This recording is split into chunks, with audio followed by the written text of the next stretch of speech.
নমস্কার। আজকে একটা নিখুঁত রাশিকে নিয়ে কথা বলবো। কন্যা রাশি। নিখুঁত, পারফেক্ট এই শব্দগুলো কন্যার কাছে যেন খুব সহজ সরল। কন্যা রাশি সত্যিই খুব পারফেক্ট। বুদ্ধিমান বা বুদ্ধিমতী, চতুর বলবো না। কন্যাকে আমি চতুর বলবো না। বুধের আহ, চতুরতা কন্যার মধ্যে থাকলেও সেই অর্থে চতুরতা নেই।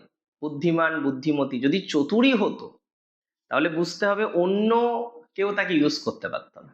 কিন্তু কন্যাকে আমরা দেখেছি বারবার নানান মানুষ তারা কিন্তু ইউজ করে কন্যার প্রতিভাকে, কন্যার স্কিলকে নিজেদের সুবিধার কাজে ব্যবহার করে। আজকে আলোচনা করব মঙ্গলের সঞ্চার নিয়ে। মঙ্গল আপনার ভাগ্যস্থানে, আপনার তৃতীয় পতি মঙ্গল ভাগ্যস্থানে থেকে আপনার দ্বাদশে দৃষ্টি দিচ্ছে। কোথায় দৃষ্টি দিচ্ছে? দ্বাদশ ভাবে অবস্থিত গ্রহ কেতুর উপরে। আর এই সঞ্চার কার্যত অনেক অনেক অনেক বেশি গুরুত্বপূর্ণ। এই সঞ্চার কার্যত অনেক অনেক অনেক বেশি গুরুত্বপূর্ণ, অনেক বেশি ইম্পর্টেন্ট, বিশেষ করে কন্যা রাশির জন্য। এই ট্রানজিটের কি কি ভাব অ্যাফেক্টেড হলো? প্রথমত তৃতীয় ভাব, যোগাযোগ, কমিউনিকেশন। চতুর্থ দৃষ্টি দ্বারা মঙ্গল আপনার দ্বাদশে দেখছে, দ্বাদশকে দেখছে, দ্বাদশ ভাবে অবস্থিত গ্রহ কেতুকে দেখছে।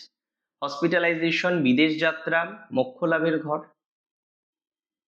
এবং অষ্টম ট্রান্সফরমেশন, একটা পরিবর্তন।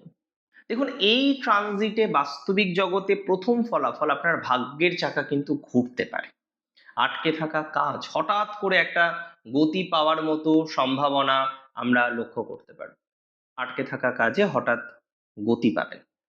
ধর্মীয় বা উচ্চশিক্ষার কারণে যারা দেশ বা দূরান্তে ভ্রমণ করতে চাইছে, চমৎকার একটা যোগ তৈরি হচ্ছে 2রা আগস্টের মধ্যে। এই ট্রানজিট তো 2রা আগস্ট পর্যন্তই থাকছে। এই ট্রানজিটে একটা ভালো প্রভাব আপনার জীবনচক্রে আসবে বিদেশ সংক্রান্ত বিষয়। যারা বহুজাতিক সংস্থা, মাল্টি ন্যাশনাল কোম্পানিতে কাজ করেন, এক্সপোর্ট ইম্পোর্টের বিজনেস যারা করছেন, যে কোনো ধরনের কাস্টম ক্লিয়ারিং এজেন্ট হিসেবে যারা কাজ করেন বা এই ধরনের ম্যাটারে যুক্ত আছেন, তাদের জন্য দুর্দান্ত সফলতার সময়, তাদের জন্য দুর্দান্ত ডেভেলপমেন্টের সময়। হঠাৎ করে বিদেশ থেকে বড় কোনো সুযোগ বা পিয়ার সংক্রান্ত বিষয়ে লাভ হওয়ার, ডেভেলপমেন্ট হওয়ার সম্ভাবনা দেখতে পাচ্ছি। তবে বলি একটা কথা, যারা রিসার্চ করছেন, যারা গবেষণামূলক কাজ, জ্যোতিষ সংক্রান্ত বিদ্যা, রহস্যময় বিদ্যার সাথে কানেক্টেড, অভূতপূর্ব সাকসেস পাবেন। অনেকে রিসার্চ প্রজেক্ট দেখবেন এই সময় কমপ্লিট করতে পারছেন। পৈতৃক সম্পত্তি বা অন্য কোনো গুপ্ত উপায়ে অর্থপ্রাপ্তির যোগ তৈরি হওয়ার একটা স্ট্রং কানেকশন দেখতে পাচ্ছি। তবে বলে রাখি, এই সঞ্চারের শুধু বাস্তবিক জগতে নয়, আপনার মনোজগতে প্রভাব কিন্তু অপরিসীম।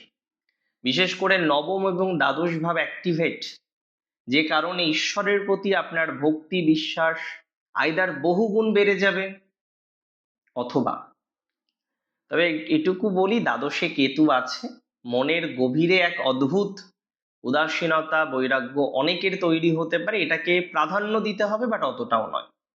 এই জগতের অনেক কিছুই আপনার মনে হবে যে হয়তো প্রয়োজনই ছিল না, এগুলো এতটা গুরুত্ব দিলে হবে না। আপনার অবচেতন মন এবং শয্যা সুখের ঘর দ্বাদশ। এখন প্রশ্ন হলো, সেখানে মঙ্গলের অগ্নিদৃষ্টি, ঘুমের ব্যাঘাত কিন্তু ঘটতে পারে।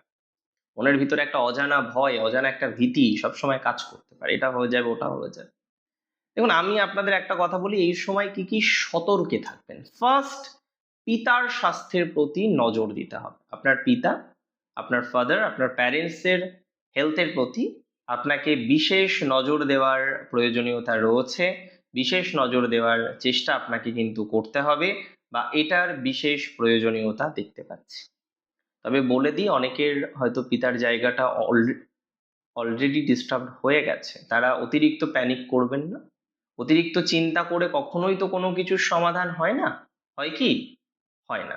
একটা কথা বলবো, অতিরিক্ত পজিটিভিটির জায়গা আপনার জীবনচক্রে বাড়বে, এতটুকু কিন্তু শিওরিটিটা আমি আপনাকে দিতে পারি, এতটুকু কিন্তু শিওরিটি আমি আপনাকে দিচ্ছি। অপ্রয়োজনীয় এবং আকস্মিক খরচকে নিয়ন্ত্রণ করুন। দ্বাদশ ঘরে মঙ্গলের দৃষ্টি, হঠাৎ খরচ বাড়তে পারে। খরচ বৃদ্ধি পাওয়ার মতো সংযোগ দেখতে পাচ্ছি।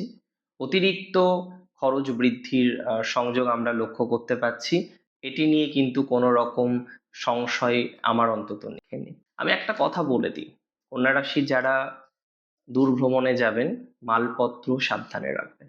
কিছু হারানো, কিছু খোয়া যাওয়া এর সম্ভাবনা প্রবল। আপনার নথিপত্র সাবধানে রাখবেন। আপনার যে তথ্যগুলো, আপনি একটা অর্গানাইজেশন চালান, সেখানে নিশ্চয়ই কিছু তথ্য থাকে।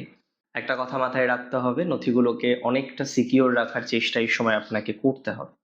এবং যারা আইনি জটিলতায় অলরেডি পড়েছেন, একটু সময় দিন। হুটহাট করে তাড়াহুড়ো করতে যাবেন না, তাতে হিতে বিপরীত হওয়ার প্রবণতাটা অনেক বেশি বাড়তে পারে। 3টে নক্ষত্র কন্যার: উত্তর ফাল্গুন, হস্তা, চিত্রা। উত্তর ফাল্গুনী নক্ষত্রের জন্য এই সময়টি অত্যন্ত শুভ। আপনার নক্ষত্রপতি তো সূর্য, স্বয়ং দ্বাদশ ঘরের মালিক, এবং কেতু তো সূর্যকেই সিগনিফাই করছে। সরকারি কাজে উত্তর ফাল্গুনের অনেকটা লাভ হবে। সরকারি কাজ, সরকার সংক্রান্ত কোনো বিষয়ে বড় জয়লাভের সম্ভাবনা উত্তর ফাল্গুনি দেখতে পাচ্ছি। একটা কথা মাথায় রাখতে হবে, এখানে অনেকটা ডেভেলপমেন্টের জায়গা আছে। কনফার্ম আমি বলে দিচ্ছি, উত্তর ফাল্গুনির সরকার সংক্রান্ত বিষয়ে, বিভিন্ন ধরনের বিষয়ে অগ্রগতির জায়গাটা কিন্তু তৈরি হয়ে যাবে। এবার কথা হলো হস্তা নক্ষত্র, চন্দ্রের নক্ষত্র, দেবগণের নক্ষত্র। অনেকের ম্যারেজ লাইফ নিয়ে না খুব সমস্যার মধ্যে আছেন।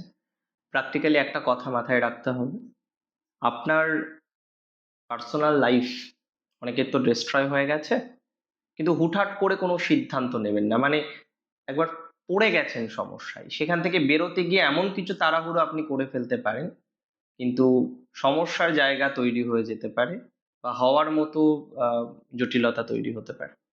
সো তাড়াহুড়ো করে বেরোবেন না, ধীরে ধীরে বেরোতে হবে। না বেরোনোর কিছু নেই, ধীরে ধীরে বেরোতে হবে এবং বেরোনোর চেষ্টা করুন।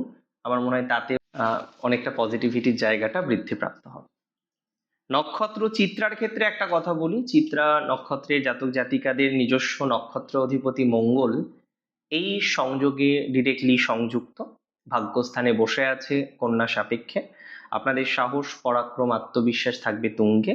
যে কোনো কঠিন বা আটকে থাকা কাজ আপনি নিজের বুদ্ধির জোরে উদ্ধার করতে পারবেন। তবে ভাই বোনদের সাথে কোনো বিবাদে প্লিজ জড়াবেন না। এই সময় এই বিষয়টা আপনার জন্য খুব ইম্পর্টেন্ট। দেখুন, সময়টাকে মসৃণ করতে হবে, আরো সহজ করতে হবে, আরো সরল করতে হবে। কি কি করা যায়? ফার্স্ট অফ অল, দ্বাদশ হচ্ছে দৃষ্টিশক্তির একটা বিষয়ে একটি ইফেক্ট দিতে পারে। কন্যার যাদের দৃষ্টিশক্তির সমস্যা আছে, তাদের এই সময়ে আমার মনে হয় একটু বেশি সেফ থাকতে হবে। 3টে কাজ করুন। ফার্স্ট, রোজ হনুমান চালিসা পাঠ করুন। রোজ রোজ পাঠ করুন। অনেকে বলে দাদা সকালে পারবো না, আপনি ফ্রেশ হয়ে পবিত্র মনে পবিত্র চিত্তে রাত্রিবেলায় করুন। নাম্বার 2, চেষ্টা করবেন সূর্য অর্ঘ্যটা যেন মিস না হয়। এই সময় সূর্য অর্ঘ্য করাটা খুব দরকার। রেগুলার বেসিসে সূর্য অর্ঘ্যটা কন্টিনিউ করুন। কন্টিনিউ করাটা খুব বেশি দরকার আপনাদের। এটা আমি কন্যাকে বারবার বলি সূর্য অর্ঘ্য পাঠ করার জন্য। এবং কন্যা রাশিকে বলবো গণেশের বন্দনা, গণেশের মন্ত্র জপ করতে। জপ করুন ওম গাং গণপতায়ে নমঃ, রেগুলার চ্যান্ট করুন। আর কোনো রকম সংকোচ ছাড়া বলুন জয় শ্রী গণেশ। ভালো থাকুন আপনারা প্রত্যেকে, সুস্থ থাকুন, স্বাভাবিক থাকুন। জয় শ্রী গণেশ।